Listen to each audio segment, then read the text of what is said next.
नमस्कार, आप देख रहे हैं स्मरणीय समाचार न्यूज और मैं हूं आपके साथ आरती सिंह आजाद। डालते हैं नजर आज की खास खबरों की ओर। कोयतोड़ गोंडवाना महासभा युवा प्रभाव मध्य प्रदेश द्वारा विगत 2 माह में बुधनी विधानसभा व आसपास के जिलों में संवैधानिक अधिकार यात्रा निकाली जा रही है, जिसमें आदिवासियों की समस्याओं को लेकर शाहगंज के ग्राम नोनभेट से प्रारंभ हुई है और समस्त बुधनी क्षेत्र व आसपास के समस्त क्षेत्रों का दौरा किया।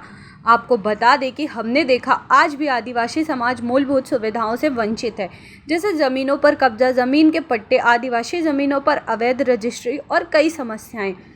देव खलियान के पट्टे आदि आदिवासियों पर हो रहे अत्याचारों पर आप भी अंकुश नहीं लगाया जाया। देव खलियान के पट्टे आदि आदिवासियों पर हो रहे अत्याचारों पर आप अंकुश लगाया जाए। कोयतोड़ गोंडवाना महासभा युवा प्रभाग अपनी कुछ मांगों को लेकर भोपाल में ज्ञापन सौंपने आए हैं, जिसमें सरकार को चेतावनी दी, अगर हमारी मांगे 15 दिवस में पूरी नहीं होती हैं तो आगामी आपके विधानसभा क्षेत्र से ही आदिवासी उग्र आंदोलन करेगा। रवि जी, आज आपने भोपाल में बहुत प्रदर्शन किया है। बुधनी विधान क्षेत्र के 120 गाँव को आप लेकर आ गए भोपाल और मुख्यमंत्री नाम ज्ञापन सौंपा आपने। किन किन मुद्दों को लेकर आए थे भोपाल आज? सबसे पहले तो मैं अपने जितने भी लोग आए हैं सबको सेवा जोहार करना चाहूँगा, क्योंकि सभी लोगों ने बहुत अच्छा हमारा सहयोग करा। हम लोग बुधनी विधानसभा के 120-180 गांव तकरीबन लेकर के यहाँ पर आए थे, जो कि अपनी ज़मीन से जुड़े हुए मुद्दे, बही पट्टे, साथ ही साथ में अत्याचार जो इतना हो रहा आदिवासियों पे, उनको लेकर के हम सीएम हाउस आए थे। क्योंकि जब से 70 साल से जो सरकार पहले रही या अभी रही, किसी ने आदिवासियों को मूलभूत सुविधा देने का काम नहीं किया। सभी ने जो है लॉलीपॉप पकड़ाने का काम करा है, चाहे तो कांग्रेस सरकार हो चाहे बीजेपी सरकार हो, क्योंकि हम कहीं ना कहीं एक वोट बैंक बन के रह गए हैं इन लोगों के लिए। जितनी पार्टियां हैं सब जल जंगल ज़मीन की बात करती है, सब आदिवासी की बात करती है, कहीं ना कहीं अत्याचार उन पर ज़्यादा हो रहा है। अगर आदिवासियों की बात करें तो मूलतः सबसे पहले तो बात यह है कि मूल निवासी तो आदिवासी है इस धरती का, और धरती का मूल निवासी होने के बाद भी आज भी हम लोग को छोटी छोटी सी मूलभूत सुविधाओं के लिए उनके हाथ पैर जोड़ना पड़ता है, जिसको हमने वोट दे करके सीट पे बिठाया है।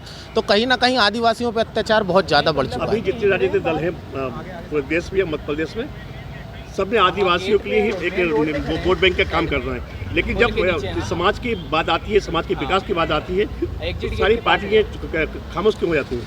खामोश कहीं ना कहीं ऐसा मेरे को प्रतीत होता है कि आदिवासी जो है इन लोगों के लिए वोट बैंक इसलिए बना है क्योंकि मध्य प्रदेश में कहीं ना कहीं आदिवासी समाज जो है एक बहुतक संख्या में है, और सरकार बनाने में और गिराने में आदिवासी समाज का बहुत बड़ा हाथ है। इसलिए आदिवासी समाज जो है जैसे ही चुनाव आता है तो सरकार कहीं ना कहीं इनको जो है लॉलीपॉप दिखा करके और अपना काम निकालने का काम। तो आज आपने जो समाज को जगा दिया है, आज आपने 120-180 गाँव को लेकर राजधानी पहुँच गए, आपने हंगामा खड़ा कर दिया, पूरे भोपाल की गली गली जाम है। इसका किसको देते हैं प्रश्न, किसको ज़्यादा श्रेय? इसका श्रेय तो सबसे पहले हमारे प्रदेश महासचिव है हमारे ब्रजेश धुर्वे जी, क्योंकि इनके सानिध्य में ये यात्रा चली थी और ये पूरी यात्रा को लेकर के चलने का श्रेय इनका है। बाकी मैं तो इनके पीछे पीछे हूँ, क्योंकि मैं प्रदेश अध्यक्ष हूँ, तो मैं हमेशा यही चाहता हूँ कि मेरे जितने भी कार्यकर्ता हैं या मेरे जितने भी पदाधिकारी हैं वो सब मेरे से कहीं ना कहीं आगे बढ़े। तो अभी जो चुनाव आ रहा है उसमें क्या चुनाव आ रहा है उसमें हम सीधा सरकार को ये कह रहे हैं कि अगर हमारा काम नहीं होगा तो अब की बार आर या पार होगा, क्योंकि या हम सरकार बना सकते हैं तो सरकार गिराने में भी हमारा बहुत बड़ा हाथ है। अभी आपके साथ ने कह दिया है कि इस बार आर पार की लड़ाई होगी।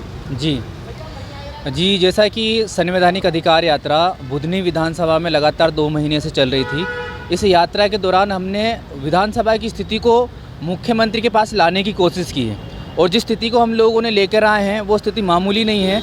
आज भी विधानसभा का आदिवासी अपनी ज़मीन के पट्टों के लिए तरस रहा है। उन्हीं की विधानसभा क्षेत्र अगर देखा जाए तो अगर वो उस विधानसभा के हैं तो वो उनके लिए एक घर है, और आज उस घर से उनका परिवार आज उनसे मिलने के लिए आया था। आज भी उनको टाइम नहीं था अपने परिवार से मिलने के लिए, वो किसी न किसी दूसरे कार्यक्रम में व्यस्त थे।